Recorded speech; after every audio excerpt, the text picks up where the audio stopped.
Okay, we're going live. Hello, everybody. Oh my God. It's been a minute. And you're right, I am cleaning out the cobwebs, BFET. Let's see who's here. It's Todd. What's up, Todd Ledford? BFET's here, fellow Ash Hat. Chris Diaz is here. Oh my God, so great to see you guys. And yeah, it's been a minute. I've actually had a bunch of people come to our shop or email me or call us asking when the next live stream is going to be, and I end up feeling really guilty and bad. So try to make it happen here before I have another meeting to go to. So we've got about like 30 minutes here before I have to bail on you guys. And we're not drinking coffee. I don't know if you heard on the podcast, I stopped drinking coffee. So many great questions already. So yeah, I don't have any agenda. So this is all for you guys, and it's just great to see you. If you have any questions, just drop them in there. Because I don't know what to talk about. I'm gonna have to improvise. I actually was thinking about what to say, and I think gratitude is just the first thing that came to my mind. So I'm very thankful for all of you guys supporting our small business, and I'm very grateful for all of our team members at Ashland. There's about 10 of us over there, and we all have food and clothing and shelter because of your support. So I'm very thankful for you and the team members that we have. Just incredibly skilled people. We're working. Airmal asked the pertinent question here: when's the next private stock? We're going to try to have a private stock event here before Halloween. So there is something that we're cooking up. I think a little bit different this year is we're going to, I think the idea is not to be so overtly Halloween for most of it. In the past, we've done stuff that was like very on the nose. So I think we'll do like a couple of those types of things. But most of it's going to be more similar to our normal private stock. But we also kind of like the idea of incorporating some more fall colors like browns and oranges, things like that. Or, like the Dexter style we used to do, which is just the reverse color 8 cordovan with epic splatter. Kind of looks like blood splatter or something. Kind of ties into the Halloween theme a bit too. All right, I'm going to start off with Todd Ledford, who asked a great question before the live stream even started. Todd said, Sapphire Cream versus Mirror Gloss versus Tanner's Blend. Which of any would you recommend on new shell to enhance the shine? Also, does applying any of these restrict the development of patina? So that's a good question, and you kind of answered the question, or my answer for me. I don't think, especially in something brand new, like at least for a wallet from us, we polish it before we send it. So it already has plenty of stuff on there. And I imagine most shoemakers do the same thing. So there is such a thing as too much polish. And in my experience, I think of the leather as sort of like a sponge for polish. And it's already fully saturated from the tannery and then from the manufacturer. That leather is full of stuff and it can only hold so much. So if you're to put your sponge into the water, it'll only hold so much water before the water starts rolling off. And the same thing will happen with the Sapphire polishes and the Tanner's Blend conditioner that you're asking about. It will sit up on top and it will actually do something that's opposite of what you would think. It starts to look more cloudy and hazy, and it does not have a great appearance. So it starts to look more like polished than not. So I would recommend doing nothing to your brand new stuff until you think it needs a little bit of help. So if it starts to get a little bit dirty, I might just try brushing it with a horsehair brush and then taking like a damp cloth and just sort of wiping it off and brushing it some more. Usually that gets me like 99% of the way there. Just like cleaning off some of the surface dust and then sort of activating the waxes in there with a little bit of friction. But if it starts to look dried out, it should take an awfully long time on a lot of the Horween stuff because they're so well nourished. Anything that's starting to look dried out, I've been having really great results with Tanner's Blend. So for example, there's a restaurant that we work with that has some old leather couches that have not really been cared for well. And they asked me what to do. And I said, how about this Tanner's Blend? So I applied a bunch of Tanner's Blend and these couches and chairs look really, really nice now. So Tanner's Blend is great for like breathing life back into things, where the Sapphire products tend to have more of a surface luster, more of waxes, harder waxes that sit up on the top. that fill in scratches and then increase the luster. So I don't recommend doing anything. I saw somebody in our patina masters group answer this in the same way I would have. They said just don't do anything, especially if it's a wallet polishing in your pocket. You probably don't need to do much. So hopefully that answers your question, but follow up with me in the chat here if you need more info. BFET, I missed you at the boot camp too. That would have been really cool to go to. I had wanted to go, and I was watching videos. I was watching Beto's Leatherworks video of his trip to New York and checking all the stuff. Looks like I missed a fun thing there. And I miss meeting you too. That was actually that would have been the coolest part, is just to meet everybody in person instead of having this weird like one way me talking at you kind of thing. But it's funny that I didn't know Tannery Row was going to have my stuff there. So that's cool. Hopefully it looked good. Chris Diaz. Oh, he had the same question as Todd. BFET asked about ash hats. I'm really happy with my foam Ashland hat. There's a couple of these left, and I'm not necessarily trying to sell stuff other than to tell you I really like this hat. And the cordovan hats, the black ones we made all sold out really fast. So we made a bunch more, and I snuck them back up on the site. So if you wanted one of those black shell cordovan hats, there's a few available now too. BFET says, I'm guessing since we all haven't had a chat in a while, Phil's clearing out the cobwebs. Yeah, that's true. And without the coffee thing, it's kind of like hard for me to wake up. I have like really low blood pressure, and my doctor, I would ask him like, hey, how much is too much coffee to drink? He's like, you can drink coffee. It's fine. In fact, you probably need coffee because your blood pressure is so low. I'm like, all right, well, I'm going off coffee then and just seeing what it's like. So it takes a little extra for me to get rolling. Yeah, Jaron, I think they're already planning boot camp part 2. So I would like to go next year. Figure out a way to make it work. Ermal, and Quan asking about the podcast. Thank you, Quan. We released an episode yesterday. There's 3 new episodes of the Full Grain podcast. People have asked me to explain how to find a podcast because they've never listened to one before. There's a couple ways to do it, but probably the best way, the most interactive way, especially if you're already watching on YouTube. On YouTube right here, just search Full Grain Podcast, and that channel will pop up. It is the same thing as the podcast, except there's a video component to it as well. So you can watch me hang out with Nick or whatever guests we have on at the time and chat about all the leather stuff. If you want to watch it or listen to it on your phone, like I listen to my podcasts, I use Spotify, but most people use Apple Podcasts if they have an Apple device. So you can go on Spotify or Apple Podcasts and just search Full Grain Podcast, and it'll be there too. We're also on like all the stuff, Amazon. These I don't even know all of them. There's like 20 different podcast things we're on.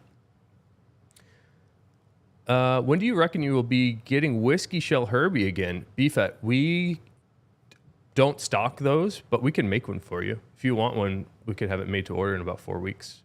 So just email Matt for that one. It's info@ashlandleather.com, and he'll set you up if you really want a Whiskey Shell Herbie. We do have some whiskey shells. I had a phone call yesterday from somebody picking up a Whiskey Shell vertical bucks. It's William, I believe. So maybe you'll check this out, William. We're excited to make that one too. Steven, what's up, Steven? Anyone here think second boot camp style event in Chicago is a good idea? Man, we should do. Yeah, maybe I'll talk to Nick about doing like a meetup at the tannery. I know they're starting to do tours, but maybe we do a special one for people that follow the podcast and stuff. Like a little private. I guess it wouldn't be that small because I bet a bunch of people want to come. That'd be cool to do like a little hangout at the tannery or Ashland or both. Or go to like one of the shoe places. Maybe we team up with some people and do a thing. That'd be fun. As if I need more work to do. But that'd be fun. I selfishly want to do that. Suppose Ben from Stitchon said there would be another boot camp next year. Yeah, I heard that too. Amit. What's up, Amit? Would Ashland ever be open to making a shell dress belt? I've seen the more casual belt. I'm looking for something more formal. Yeah, I'm up for that. We thought the idea behind the belt we're doing, and I'm not wearing one right now, we wanted to do something that didn't exist, and maybe there's a reason it didn't exist. Historically, cordovan has been like a little bit more of a formal aesthetic, especially through the brands that have been selling it through footwear. So thinking like Alden's like a little bit more dressy, and Alden sells shell cordovan belts, and they're matching the aesthetic of Alden for some of the Alden stuff. But I noticed that there were no like shell cordovan jean belts. So that's where we went with it. And we made the belt a little bit wider. So it's 1.5 inches wide, where more dressy belts are 1.25 inches. So we could do that. And I've been thinking about it. A few people have asked for it. I think at the moment, I think we'll do that, but it's not going to be for a while because we still haven't realized our full potential on the casual belts just yet.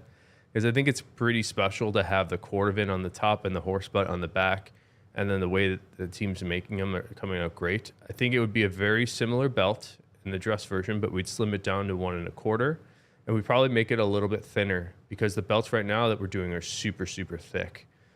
So I'd find a different backing material. Maybe we do like a latigo on the back instead of the thick horse butt, and then shell cordovan. We do the cordovan with like a latigo, so it just keeps the thickness a little bit lower, and then a narrow width. Maybe change the buckle to like a gold buckle or something might be all we have to do. Good question, Amit. Oh, it's Renners is here. Oh my God. Good to see you. My chat is so far away, and I guess my eyes are failing. Hold on. Okay, it's Renner says, would you recommend that he same care routine for non-Horween shell versus Horween?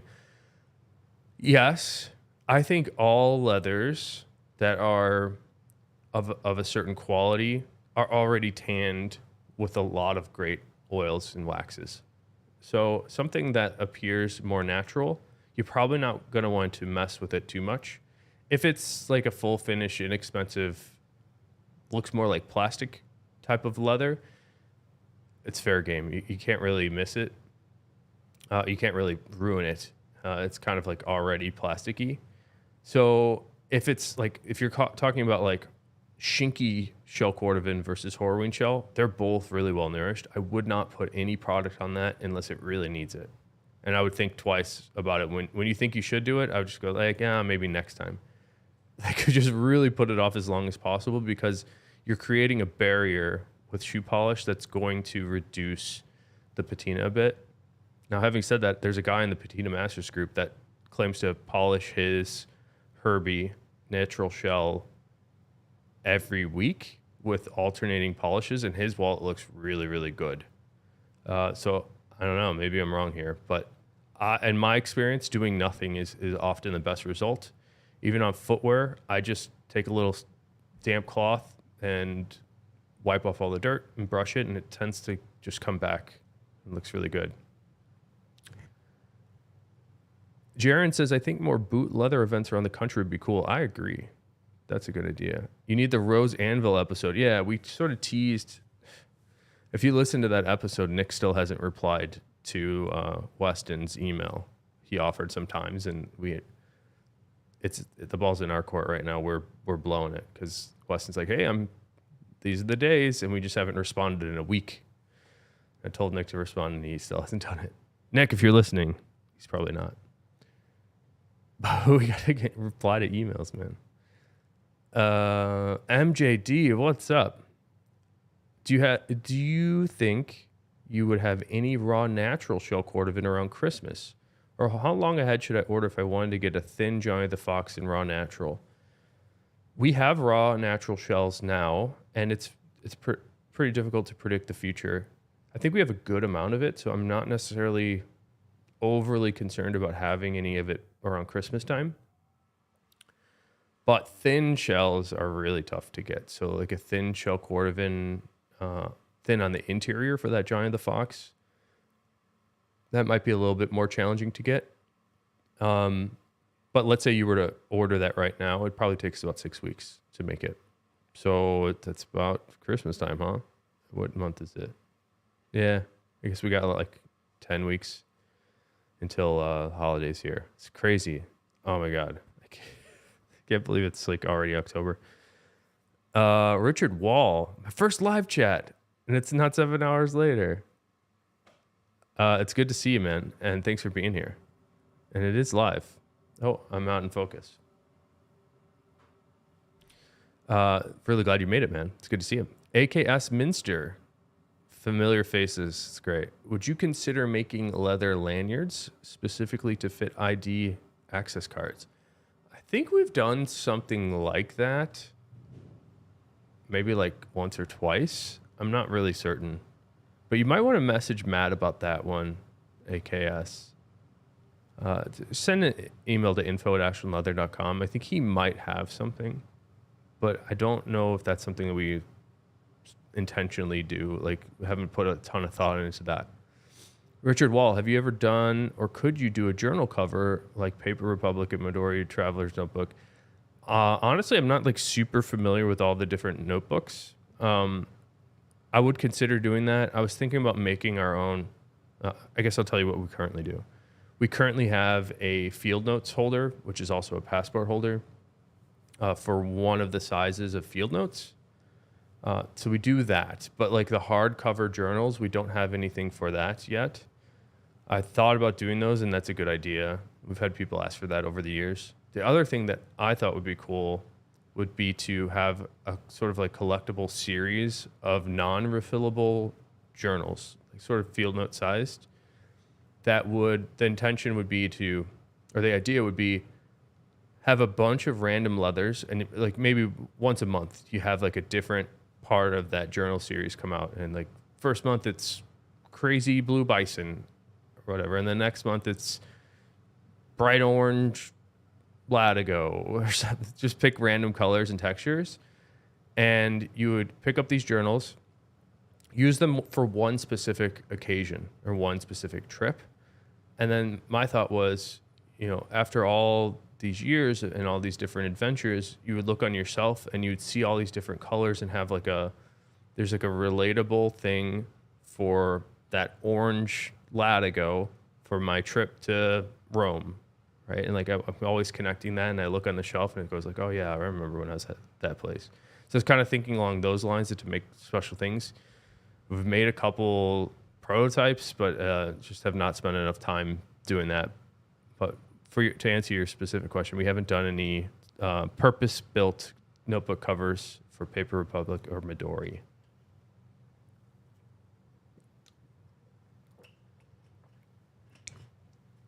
Oh, Todd, you got a natural Sheltonian color for Tony. That's awesome. For you and your dad, even cooler. You guys can do. With my daughter, we toast each other a lot. We do a lot of cheersing. So you guys could cheers each other with your Tonys.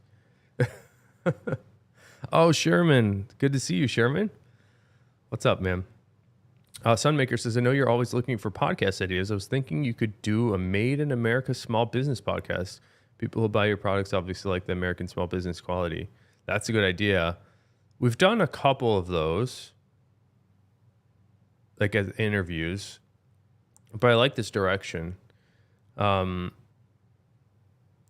kind of is like, we want to talk to just people that make stuff, and we weren't so much concerned with the geography of where they're making it, but I kind of like this direction too. We could do like a little series, Made in USA stuff. There's a lot of stuff being made here, but in terms of like when you think about fashion and footwear and bags, there's not like a ton of people making things that you can wear. So that's just kind of a good idea. I like that. Duffman. What's up, Duffman? Any Halloween private stock this year? Yes. We're going to do some Halloween private stock. And I'm so glad you like the Shining wallets. It's one of my favorite things that we've put out of the shop. That was the Shining wallets. Credit where credit is due. Were done by Miranda in our shop, who had that idea all herself, and they came out great. They even said, like, I don't know if this is a good idea or like a terrible idea, but I want to make some wallets about the Shining. And I was like, go for it. Just have fun. And they turned out really well. Pretty fun. So yes, we're planning to do some Halloween stuff. I was saying earlier in the live stream here that it's probably not going to be a ton of things that are overtly Halloween. Maybe a couple, two, three of those. But we're actually thinking a little bit more along the lines of our normal private stock for this month. So you would second a journal holder, especially for Moleskine. Yeah, we should do that. What happened to the leather pouch prototype? honestly, we just got busy. Um, like you might notice there's other things that we do that are successful that we just don't have, like a small zip we can't keep in stock, and the shell cordovan belt we can't keep in stock. The private stock stuff we can't keep in stock. It's like a really good problem for us to have. So where I've landed on this, and this might be a good topic to end it on because I got to go in a couple of minutes here. Oh, I guess I got some time. Um, where I land on it is we're not going to do everything, and we're going to be out of stock of everything.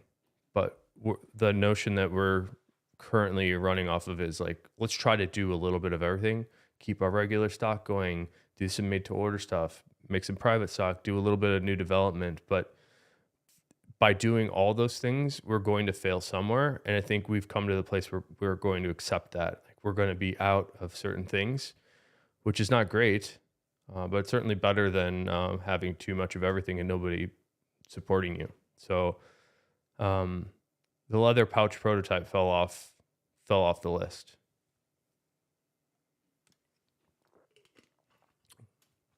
Well, it's inspired by slasher movies. That'd be fun. It's hard. Like sometimes, like the Shining one, there were a couple of those that were like really abstract. And if I didn't tell you, hey, this is the Shining maze, you would look at it and go like, why would you do that? So I don't know what we're going to do for this one. We're probably making them right now, but I'm thinking it's going to be more overt, like very overt symbols of Halloween, like things that are very typical and maybe a little less deep than like the bathtub scene in The Shining, like that was pretty high level thinking to connect that into a wallet. It sure worked out well. The other thing that was fun in that one, somebody messaged us about, was the plaid wallet that Miranda also did. It's pretty creative stuff. And that's exactly what private stock is supposed to be. The whole goal is to have fun and experiment and try things that have never been seen before, or things that we think you might like that people don't order. So we noticed that, like, for example, the person that called me yesterday asking for vertical bugs in whiskey shell cordovan, and they wanted the top part card holder flipped backwards so they could see the Horween USA on it. They would have never known that existed unless we made one in a different color. So it's sort of to spark and to feed ideas to you guys, to show you what's possible. And then, so we sell the private stock stuff, but then after the fact, there will be several people that say, oh, I really want that too. Like in the last event, I think I got a lot of people, like dozens of people asking for blood orange shell cordovan because there was that amazing Herbie. I think it was a tall Herbie or tall Tony. Damn, my brain. There was a really nice blood orange shell cordovan piece, and got dozens of emails after the fact about it. So yeah, it's that's the idea for private stock, is just to show you what's up, what we can do, because there's so many different leathers that people don't even know what we have. And it can be a problem too when people ask for made to order. They say, hey, I saw you on YouTube. I know that you can make some made to order stuff and you can customize a wallet. What are your options? And I usually have to say, like, I could list them all out for you, but it's much better for you to just tell me like a direction, because we have hundreds of options, and some of them I can't even photograph for you. For like, for example, the marbled stuff or the tumbled stuff, each piece is going to be different. So it's usually best to watch a video, like a private stock video or a made to order video, look at the things you like and say, I want some of this, and combine it with some of that and put them all together. Matt, you just landed in Amsterdam and saw the stream. Oh, hi. Good to see you, Matt. The Traveler, Cordovan Belt, Apple Watch band, Johnny the Fox. Oh, cool. They're international travelers now. See, that's how the Traveler got its name. That's awesome, man. Hope you have a great trip. Unless you live there. Unless you're from there. The typewriter one, Duff, man. Yeah, I forgot about that. That was a cool one. It was sort of hidden. Danae made that one in our shop. Danae did the all work and no play makes Jack a dull boy. That was Danae, which is a great idea also. Michael Hart. Good to see you. I think it's your new name. Good to see you, Michael. Nice to meet you. I'm Phil. What are my thoughts on Badalassi leather? I don't have a lot of experience with Badalassi, but from what I've seen, it seems like a very nice veg. And what I notice about it most is the break and the change of color and the luster. So I know that Chrome Excel it's notorious for having sometimes a loose break to the point where it now has a term called the Chrome Excel lottery. But every piece of Badalassi veg that I've seen, and I know they make more than one leather, all of them have a very loose break. So I'm surprised that there's not a lot of people upset about that when they get really mad at Chrome Excel. That's a tough one. So I see the coarseness of how the leather flexes on the Badalassi often looking very coarse, which I don't love as much as a finer break leather. Having said that, that is a natural, like that is the trade-off for veg. You're going to get great patina. You're going to get great change of color. The luster is going to get a little brighter. But veg, with the exception of shell cordovan, tends to have a more coarse break all the time. So that's the trade-off with the veg. So in terms of Badalassi, the company, I don't know anything other than like the natural Badalassi stuff that I see on different footwear. So I don't have a ton of experience with it, but that's my general takeaway on their veg. Oh man, I'm glad you checked out the Full Grain podcast. Yeah, if anybody here that hasn't checked out Full Grain podcast, it's a podcast with Nick Horween and myself, so two absolute nerds for leather, and we just talk to each other. Usually, like for this last week's episode, we don't have anything scripted. We don't have much of an agenda, so we tend to veer in directions that turn out to be kind of interesting. So, for example, this week, Nick couldn't get together until late on Sunday night. He's like, hey, can we do a podcast? And at that point, I was already wrote it off. I'm like, oh, yeah, sure, we can do something, but what are we going to talk about? How about, what you would have done at the boot camp? So that was all we knew about before we turned on the cameras. And it's a lot of that. It's just us hanging out and talking pretty in depth about leather to the point where Nick will call me the next day. He's like, I think we're going a little too deep. And I said, no way. We need to go even deeper. He's like, I don't know. A lot of the stuff we talk about, people might not understand. I'm like, great. Like, that's why we'll keep talking about it. So it's pretty nerdy. None of it is like, oh, what do you like better for wearing to a wedding, brown or black? It's like very detailed of how leather is made and our experience in the leather industry. So check out Full Grain podcast. And then other times we'll have on guests that are either boot makers or spirit makers. We had somebody on that that makes some sparkling like alcoholic seltzer and things like that. We're trying to mix in maybe like 1 in 5 episodes with a guest that is a non-leather topic too, with people that make denim from 316. That was great. Other small leather goods crafters, Maker, we had on was one of our most popular episodes. Jason Gregory from Maker. So I'm pretty happy with our podcast. I don't promote it enough. Like, in fact, I don't promote it at all other than on the live stream like this. I should be doing a lot more work of like putting Instagram reels out on the Instagram page for Full Grain Podcast. I don't know. It would help me if you guys could share it for me. Tell people that you think might be into it. But I've really failed at like promoting it. But that goal is not necessarily to like make any money off of it. It's just to kind of have fun and do a podcast. You'll notice that there's no ads on it. So we just do it for fun, which might change. I would like to make some money. We buy so much gear and it would be nice to like pay somebody to edit the stuff. So I do have more time. So maybe in the future we do monetize a little bit, but the only goal for doing that would be to hire somebody to like do more of the legwork for us. There's also like many thousands of dollars of gear that I bought to do to do it. All right.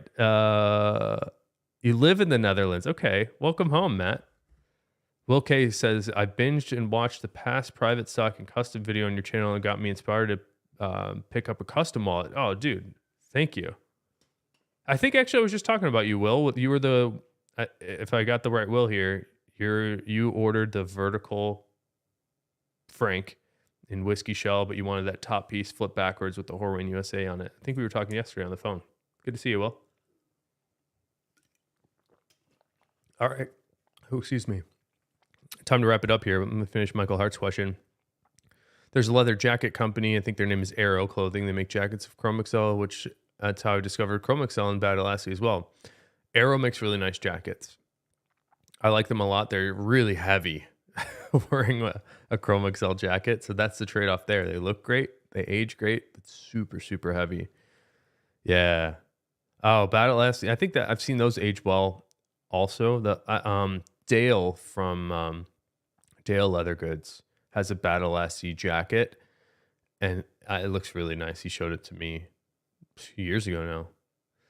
But yeah, they're both nice, man. The Chrome Excel's heavy. I'm not so familiar with the Battle Elastic, but I'd imagine the Chrome Excel is going to be much heavier than the Battle Elastic, so I would keep that in mind too. There's always a trade-off. All right, everybody. So glad to be here with you today. I have another meeting to go to, which makes me sound important and special, but I am not.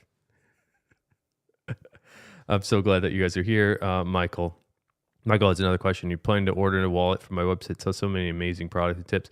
Yeah, my advice, Michael, is to stay tuned for private stock. I usually announce those a day ahead of time, and see the preview video. And if there's anything in there that you like, I'll try to snipe one of them. And they sell pretty quickly, so you're gonna need to be ready at whatever time the event goes live to try to grab it.